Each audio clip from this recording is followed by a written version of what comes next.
이 땅의 모든 사람들은 행복한 삶을 원하죠. 누가 불행한 삶을 원하겠습니까? 행복한 삶을 꿈꿔서 그 행복의 조건들을 만들어 가려고 오늘도 무던히도 애쓰고 수고하는 삶을 살아갑니다. 그런데 여러분, 우리 한번 따라할까요? 행복은 조건에 있지 않습니다. 아멘. 그렇습니다. 많은 사람들이 행복을 꿈꾸고 행복의 조건들을 만들어 가봅니다. 또 어떤 이들은 열심으로 그 행복의 조건들, 목록들을 열심으로 만들어 놓습니다.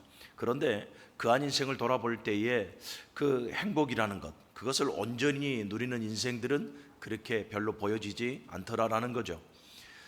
여러분, 예를 들지 말고 여러분들의 삶을 한번 돌아보십시오. 딱 일주일간의 삶을 다시 한번 복귀해 보십시오. 정말로 행복한 일들만 있었는가?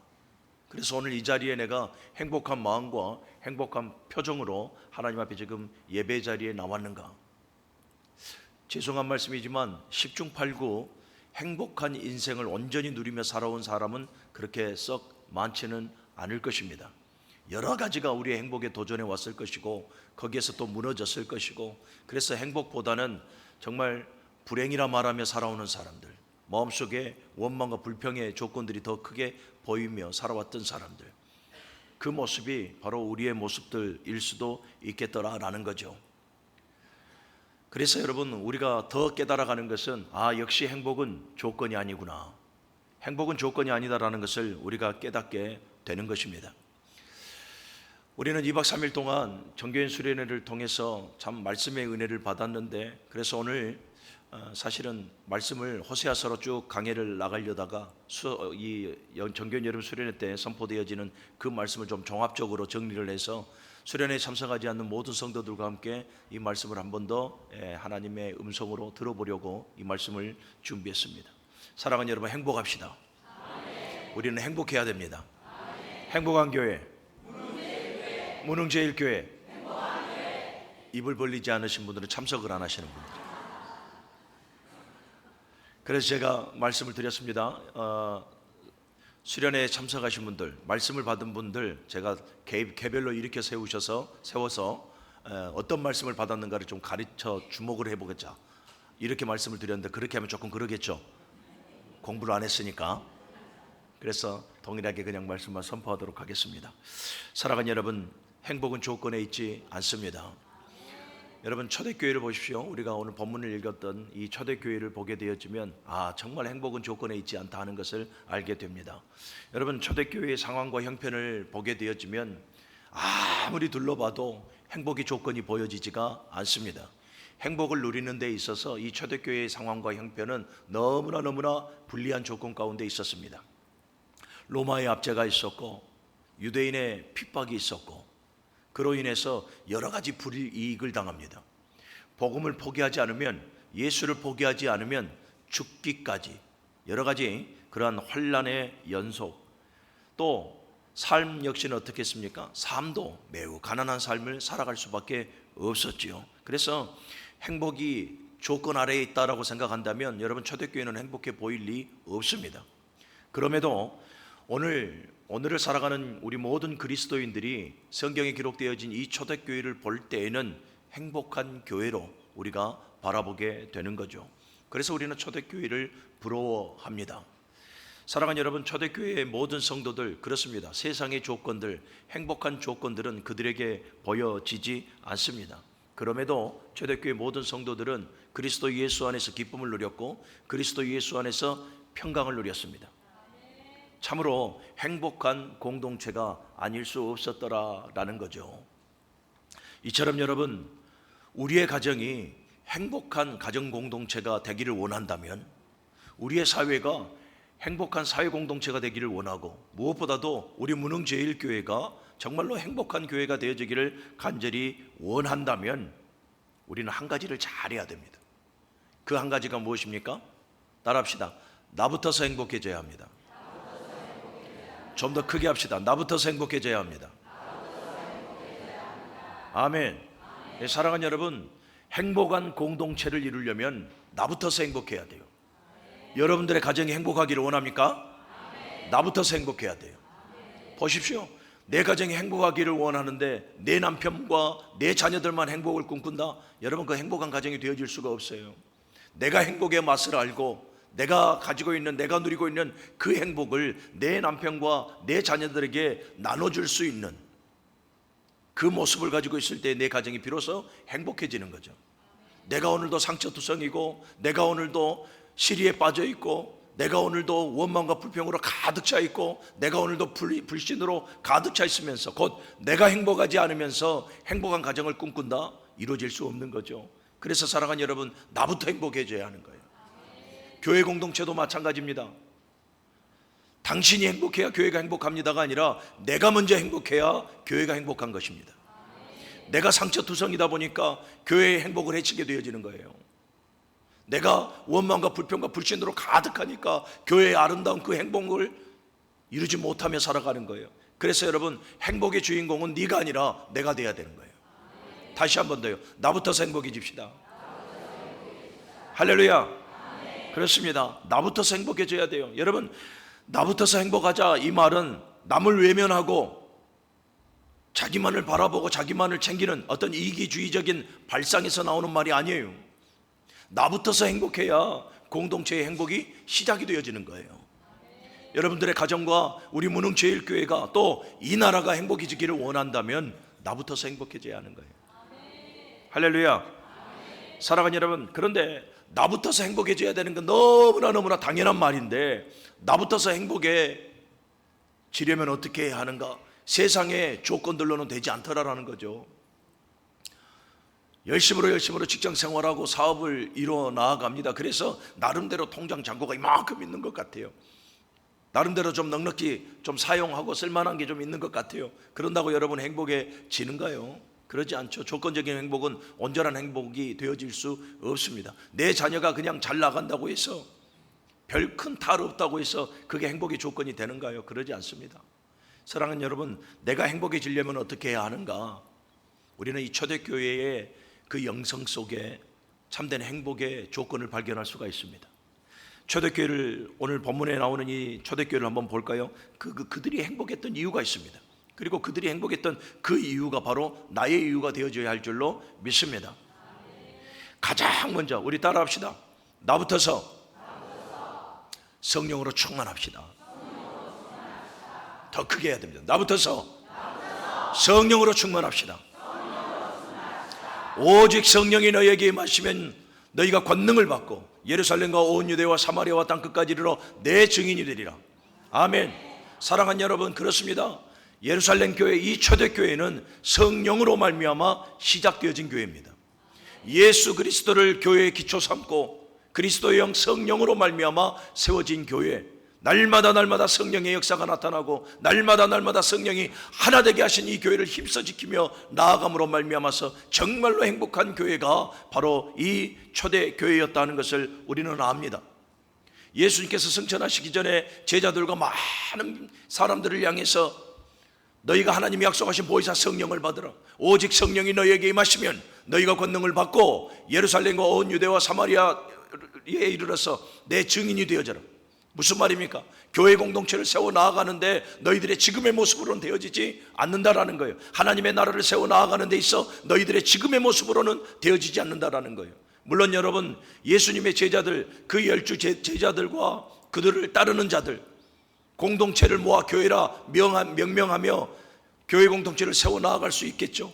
그런데 여러분, 그 교회 공동체는 행복한 교회 공동체가 되어질 수가 없습니다. 사람의 모임, 사람의 감정, 사람의 지식, 재정, 시스템, 이러한 것으로 세워진 교회는 행복해질 수 있는 교회가 되어지지 못합니다. 진정으로 행복한 교회는 예수 그리스도를 교회의 터로 삼고 성령으로 말미암아 충만한 교회가 행복한 교회가 되어지는 것입니다. 할렐루야. 그래서 예수님의 명을 받들고 마가다락방에서 열심히 베드로 이 120문도가 기도할 때에 성령의 역사가 일어나게 되어집니다. 사도행전 2장 4절의 말씀을 보니까 다 성령으로 충만하였더라. 다 성령으로 충만하였더라. 할렐루야. 성령으로 충만하니까 보십시오.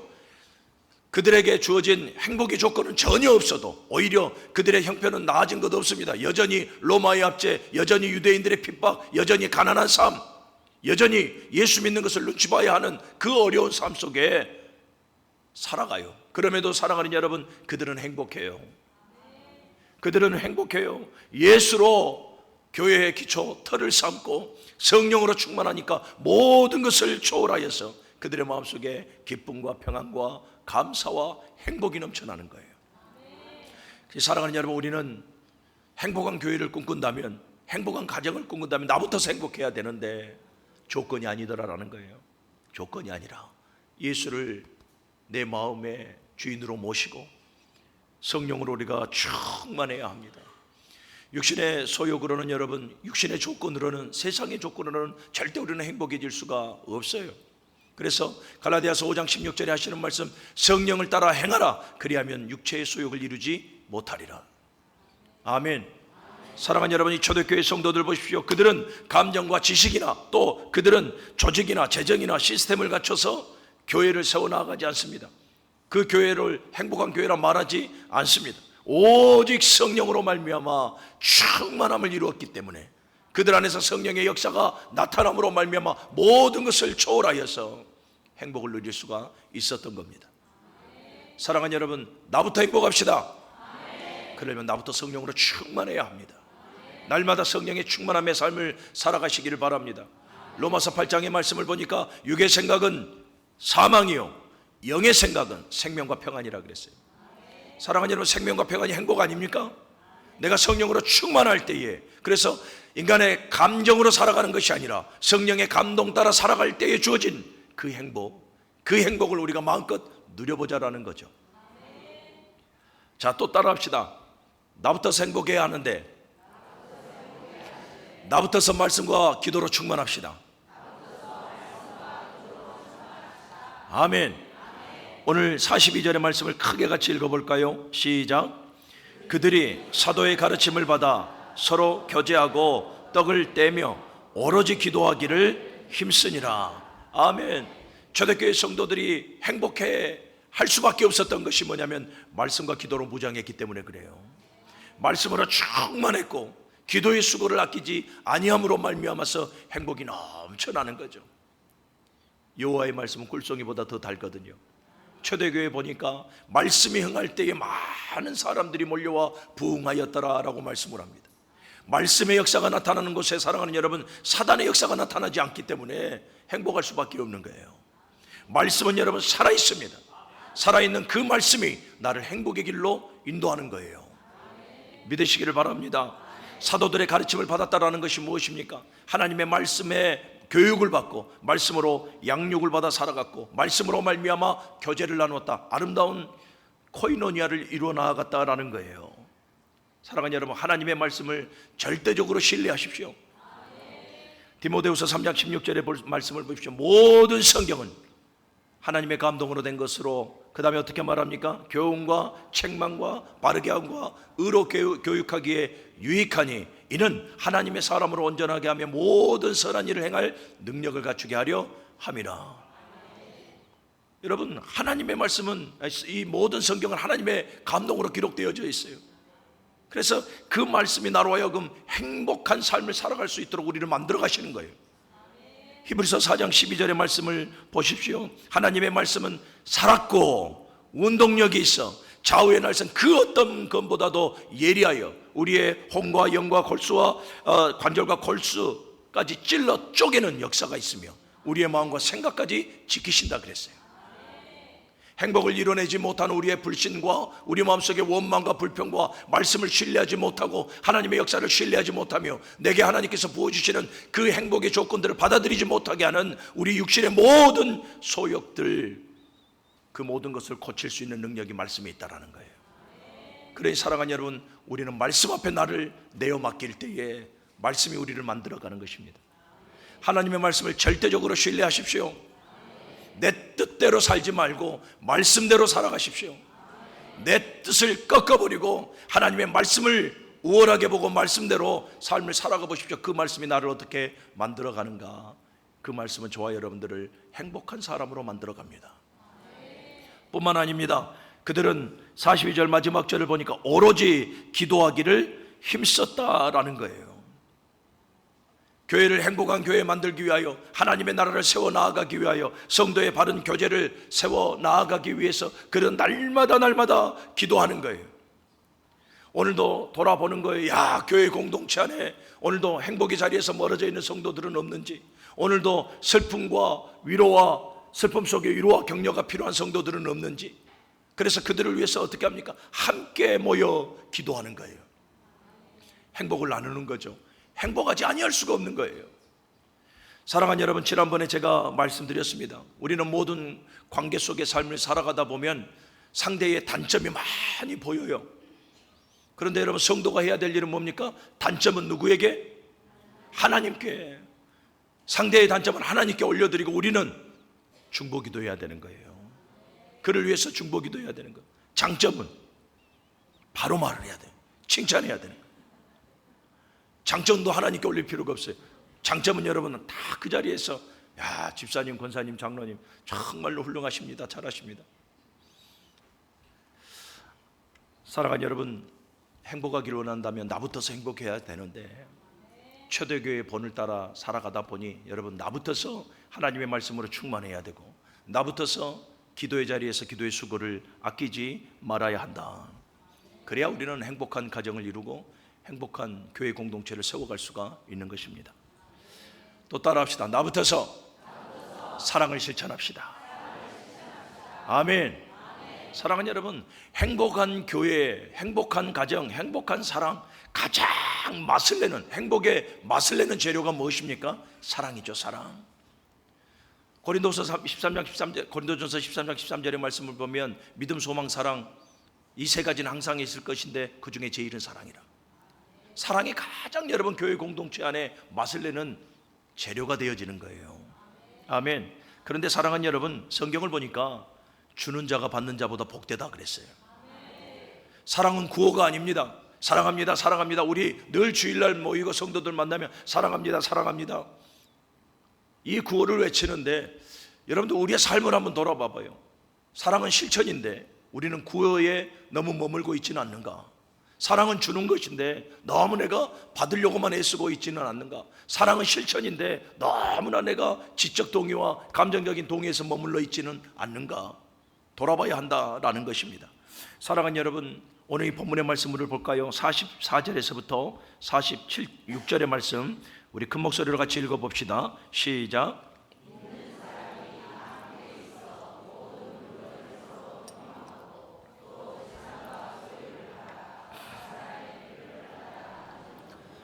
날마다 마음을 같이하여 성전에 모이기를 힘쓰고 집에서 떡을 떼며 기쁨과 순전한 마음으로 음식을 먹고. 아멘. 야, 보니까 지금 뭐 하고 있습니까? 초대교회 성도들이 날마다 믿는 사람이 다 함께 있어 모든 물건을 서로 통용하고 재산과 소유를 팔아 각 사람의 필요를 따라 나눠주며. 아멘. 여러분, 돈이 많아서, 가진 것이 많아서 각 사람의 필요를 따라 나눠주고, 가진 물건이 많아서 필요를 따라 통용하고 그랬겠습니까? 살펴보는 거죠. 오늘도 이 교회 공동체 안에 저들의 압제와 핍박이 서슬퍼른, 언제 무너져도, 언제 쓰러져도 너무나 당연한 현실 속에 오늘도 힘들어하고 아파하는 성도들은 없는가 살펴보는 거예요. 그 공동체 안에 오늘도 무너져 있는 성도는 없는가? 아파하는 성도는 없는가? 상처 속에 있는 성도는 없는가? 오늘도 정말로 밥 한 끼 뜰 수 없는 그러한 재정의 난을 겪고 있는 성도는 없는가? 돌아보는 거예요. 돌아봄으로 말미암아서 어떻게 합니까? 아, 저 사람에게 필요한 물건이, 아, 저 사람에게 필요한 물질이, 저 사람에게 지금 당장 필요한 그 무엇인가가 이것이구나. 그래서 어떻게 하는 것입니까? 그들의 모든 재산을 팔고, 그래서 나눠주고 그들의 필요를 채워줬더라. 단순한 구제가 아니에요. 사회에서 말하는 구제 활동이 아니라 그리스도의 사랑이에요. 그리스도의 사랑을 실천하는 거예요. 여러분, 나눠주는 사람이라고 해서 그들의 삶이 넉넉했겠습니까? 그들도 여전히 유대인들의 눈치를 봤어야 됐고, 그들도 몇 되지 않는, 얼마 가지지 않는 그 재산이 언제 몰수당할 줄 모르고 언제 다 빼앗길지도 모르는 그러한 위태한 상황이지 않습니까? 그런데도 그들은 자기의 유익을 먼저 챙기는 것이 아니라 돌아보는 거예요. 그 넉넉한 마음을 가지고 있는 거예요. 그리스도의 마음이죠. 그 그리스도의 마음으로 말미암아 돌아보면서 각 사람의 필요가 무엇인지, 저들에게 내가 지금 해줘야 될 것이 무엇인지 재산을 팔 정도로 그들은 희생과 헌신적인 사랑을 실천하였다라는 것입니다. 그러므로 말미암아 초대교회가 행복해질 수밖에 없어요. 그런데 성경은 주는 자가 복되다 했어요. 사랑을 받는 자보다 사랑을 나누는 자가 더 행복한 거예요. 그러니 여러분, 나부터서 사랑을 실천해야 돼요. 행복한 가정을 이루길 원하고 행복한 교회를 꿈꾸며 우리가 살아가길 간절히 원한다면 나부터서 사랑을 실천해야 돼요. 나부터서 섬겨야 되고, 나부터서 배려해야 하고, 나부터서 용서하고, 나부터서 그를 향해서 더욱더 희생하고 헌신적 삶을 살아가야 되는 거예요. 보십시오. 우리가 교회의 신앙의 삶을 지금 수없이 수십 년을 살아왔지 않습니까? 그런데 늘 우리의 마음과 우리의 입술에서 외쳐지는 것은 너부터예요. 너부터. 네가 변화되어지기를 원하고, 네가 더 섬기기를 원하고, 네가 더 희생하고 헌신하기를 원하고. 오늘날 이 땅의 모든 교회가 바로 너 하기 때문에 교회가 행복해지지 않는 거예요. 사랑하는 여러분, 예수께서 우리를 사랑하심으로 말미암아 십자가 위에서 희생하셨고 헌신하셨습니다. 하나님의 사랑을 십자가 위에서 확증하여 주셨고 그 십자가의 사랑을 우리에게 실천해 주셨습니다. 그래서 하나님의 나라가 세워지는 거예요. 그래서 사랑하는 여러분, 저와 여러분들이 구원받고 하나님의 자녀가 되고 성도 교회가 되어져서 행복한 하나님의 나라로, 하나님의 교회로 세워져 가고 있는 거거든요. 그 그리스도의 십자가의 그 사명이 오늘 저와 여러분들에게 다 위임이 되어졌지 않습니까? 그렇다면 저와 여러분들도 그 사랑을 받은 자라면 이제는 받는 것에 익숙하는 것이 아니라 구호로, 기회로 끝나버리는 것이 아니라 하나의 구제 활동으로 끝나버리는 것이 아니라 그리스도의 그 십자가의 그 헌신, 그 사랑을 우리가 가지고 실천하며 살아가는 성도가 되어져야 하는 겁니다. 그럴 때 사랑하는 여러분, 우리 무능제일교회는 정말 행복한 제일교회가 되어지는 거죠. 할렐루야. 그래서 여러분, 정말 우리가 늘 모일 때마다 우리의 얼굴에서, 우리의 말에서, 우리의 모든 행동 하나하나에서 정말 행복한 모습들이 너무나 당연하고 자연스럽게 보여줄 수 있기를 간절히 소원합니다. 또 따라합시다. 나부터서 크게 해야 됩니다. 나부터서 하나님의 임재를 누려야 합니다. 아멘. 여러분, 이게 매우 중요한 거예요. 하나님의 임재가 없는 성도는 빈 껍데기밖에 없어요. 하나님의 임재가 없는 교회는 사랑하는 여러분 종교활동밖에 남는 게 없어요. 하나님의 임재가 있어야 돼요. 출애굽기 25장에 성막을 지으라. 하나님께서 왜 성막을 지으라 하는 것입니까? 이스라엘의 12지파 그 중앙에 성막을 지으라 하시면 하나님의 임재, 임마누엘로 내가 너희와 함께 하겠다라는 거예요. 그래서 그들이 하나님의 말씀대로 성막이 다 지어졌을 때에 성막 위에 구름이 덮이고 하나님의 임재가 현현하였다라고 성경은 우리에게 증거하고 있습니다. 우리는 시편 84편, 이 다윗의 시편을 통해서 교훈받은 것이 하나가 있죠. 무엇입니까? 하나님과 교제가 단절된 인생을 살아가지 말라라는 거예요.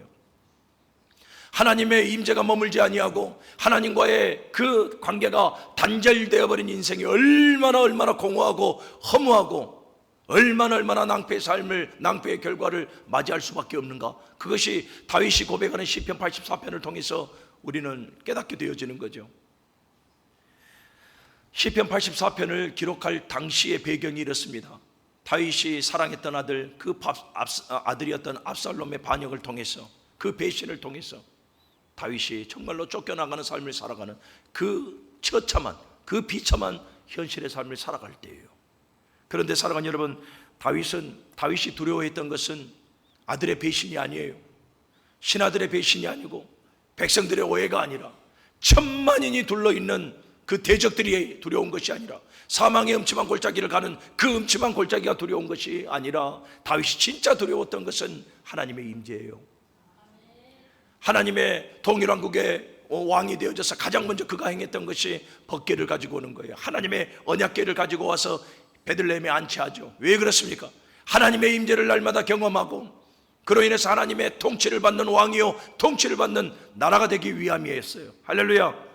그만큼 여러분, 다윗은 하나님의 임재, 늘 하나님의 임재를 누리기를 간절히 원했던 그러한 신앙인이었습니다.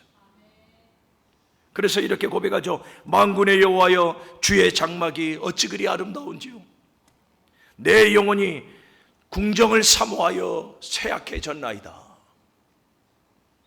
오늘도 쫓겨난 삶을 살아가니까 무엇입니까? 히브리적인 사고로 보게 되어지면 하나님의 주의 성소, 주의 궁정에서, 하나님의 언약궤가 있는 곳에서 하나님의 임재를 느끼는 거예요. 그런데 지금 다윗은 쫓겨나다 보니까 주의 궁정에 지금 나아갈 수가 없어요. 주의 장막에 나아갈 수가 없어요. 하나님의 임재를 경험하지 못한다는 이 두려움을 갖고 있는 거예요. 그래서 여러분, 다윗의 시편들을 쭉 묵상해 보십시오. 주의 성신을 내게서 떠나지 마옵소서. 주의 성령을 내게서 떠나지 마옵소서. 주의 얼굴을 내게서 돌이키지 마옵소서. 하나님의 임재죠. 하나님의 임재를 누릴 때에 그가 얼마나 행복했는가를 깨달은 거예요. 양을 치던 목동에서부터 시작해서 기름 붓고 난 이후의 모든 삶까지 순간순간 보니까 하나님의 임재가 있을 때 다윗 골리앗에게 승리하셨었고, 하나님의 임재가 있을 때 사울왕의 손에서 하나님께서 구하여 주셨었고, 하나님의 임재가 있었을 때에 그가 죄를 범해도 하나님께서 사하여 주셨었고, 날마다 하나님의 임재를 누리는 그의 삶을 돌아볼 때 행복하지 않을 수가 없더라라는 거죠. 그런데 이제는 압살롬에 의해서 쫓겨나요. 쫓겨나니까 그 주의 궁전에, 주의 장막에 더 이상 내가 나아갈 수 없어 하나님의 임재를 경험할 수 없는 그 현실이 너무나 아픈 거예요. 그래서 내가 쇠약해지나이다. 내 영혼이 쇠약해지나이다. 사랑하는 여러분, 하나님의 임재를 내가 정말로 행복하기를 원한다면 하나님의 임재를 우리는 경험해야 하는 거예요. 아멘. 84편 4절 이하의 말씀을 쭉 보면 다윗이 하나님의 임재를 경험할 때 누릴 수 있는 복이 얼마나 많은가 이를 쭉 나열하지 않습니까? 내가 주께 힘을 얻었나이다. 내가 주께 새 힘을 얻었나이다. 주께 위로를 받았나이다. 주께 부르짖었을 때에 주께서 응답하셨나이다. 하나님의 임재의 위력은 여러분 대단합니다. 할렐루야. 그러면서 84장 10절의 말씀을 보니까 주의 궁정에서의 한날이 다른 곳에서 첫날보다 낫습니다. 여러분, 마음에 감동해지지 않습니까? 행복해지지 않습니까? 주의 궁정에서의 한날이 다른 곳에서의 첫날보다 낫다라는 거예요. 세상에 수없이 많은 행복의 조건보다 하나님의 임재 그 단 한 번이 나에게 더욱더 행복의 커다란 조건이 되죠. 날마다 사랑하는 여러분, 하나님의 임재를 누리십시오. 경험하십시오. 그분은 오늘도 이 말씀 속에 역사하며 우리 안에 함께하고 계십니다.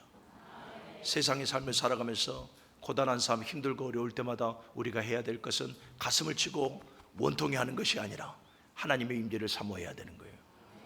주의 성령을 내게서 거두지 마옵소서. 주의 얼굴을 내게서 돌리지 마옵소서. 사랑하는 여러분, 하나님의 임재가 있는 공동체는 행복한 공동체입니다. 하나님의 임재를 누리는 가정은 행복한 가정입니다. 하나님의 임재를 늘 누리며 살아가는 나는 행복한 사람입니다. 늘 하나님의 임재를 누리십시오. 따라합시다. 나부터서 사명 감당합시다. 사랑하는 여러분, 행복한 교회는 사명 감당하는 교회가 행복한 교회예요. 할렐루야. 저는 좀 지칠 때마다 한 번씩 이렇게 생각해 봅니다. 하나님, 구원해 주셔서 너무 감사한데 이 땅의 모든 사람들 구원했으면 구원의 확신만 가지고 그냥 천국으로 올려버리시면 얼마나 좋을까요? 그런데 하나님께서 왜 이 땅 가운데 이 고단한 삶 속에 우리를 두셨을까 하는 생각을 해보는 거죠. 왜 그러겠습니까? 사명이에요. 아직까지 하나님께서 찾으시는 영혼들이 있고, 아직까지 하나님의 나라를 땅 끝까지 확장해 나아가야 될 사명이 우리에게 부여되어진 거예요. 사랑하는 여러분, 교회는 사명이 있습니다. 그리고 그 사명을 감당할 수 있도록 하나님께서 우리에게 달란트를 주셨습니다. 재능이죠. 은사죠. 은사는 개인의 유익을 위함이 아니라 교회의 유익과 세상 사람들에게 덕을 끼치기 위함입니다. 그 은사를 가지고 우리가 해야 될 일은 믿음과 충성입니다. 착하고 충성된 종아, 네가 작은 일에 충성하였음에 더 많은 것을 너에게 맡기리니 주인의 즐거움에 참여할지어다. 사랑하는 여러분, 교회가 사명을 감당하지 않을 때에 교회는 행복해질 수가 없는 것입니다. 자, 그러면 이 사명은 누가 더 충성되이 행해야 합니까? 나예요, 나. 나부터서 이 사명에 충성되고 나부터서 헌신자가 되어질 때에 행복하는 거죠. 밀어서는 안 돼요. 남에게 줘서도 안 돼요. 충성과 헌신이 나에게서부터 온전히 이루어질 때에 우리는 행복합니다. 그래서 마태복음 5장 이 소금과 이 빛의 사명과 정체성과 그 사명을 우리가 가지고 은혜를 나눴지 않습니까? 우리는 이 소금과 빛의 정체성을 가진 존재들이에요. 할렐루야. 그리고 우리의 삶의 곳곳에서 이 소금과 빛의 사명을 감당해야 될 그 사명이 우리에게 또 우리 교회에게 부여되어져 있습니다. 그러니 사랑하는 여러분, 우리는 남일하듯 그렇게 살아가서는 안 돼요. 나에게 주신 거예요. 나에게 주신 소금의 사명이고 나에게 주신 빛의 사명이에요. 세상 가운데 죄가 간영한 이 세상 가운데 더 이상 죄로 말미암아 부패되지 아니하도록 소금의 사명을 감당해야 되고 예수 생명을 밝히 보일 수 있는 빛의 사명을 우리는 감당해 나아가야 합니다. 그것이 건강한 교회고 그것이 참으로 행복한 교회예요. 다시 말씀드려요. 남일 보듯하지 말고 내게 부여된 사명. 그러니 주님 오시는 그날에 착하고 충성된 종아, 우리 이 칭함 받아야 되는 것 아니겠습니까? 그래서 정말 끝까지 우리 충성된 무능제일교회가 되어져서 누구보다도 행복한 교회, 누가 보더라도 행복한 교회로 성장하기를 간절히 소원합니다. 따라합시다. 함께여야 합니다. 시편 133편의 말씀, 마지막 회의 예배 때 제가 말씀드렸습니다. 보라, 형제가 연합하여 동거함이 어찌 그리 선하고 아름다운고. 하나님 보시기에입니다. 사랑하는 여러분, 교회는 나부터서 행복해야 됩니다. 나부터서 행복한 내가 모여 우리는 연합체를 이루는 거예요. 아멘. 나만이 아니에요. 행복한 내가, 행복한 나 한 사람 한 사람이 모여서 교회는 연합하고 하나님의 선을 이루어내야 하는 겁니다. 하나님께서 그 모습을 아름답게 보는 거죠. 말씀을 정리하겠습니다. 사랑하는 여러분, 행복한 교회, 무능제일교회, 여러분들의 가정과 섬기는 우리 무능제일교회가 정말로 행복한 가정, 행복한 교회 되어지기를 소원합니다. 그렇게 되어지려면 뭐라고요?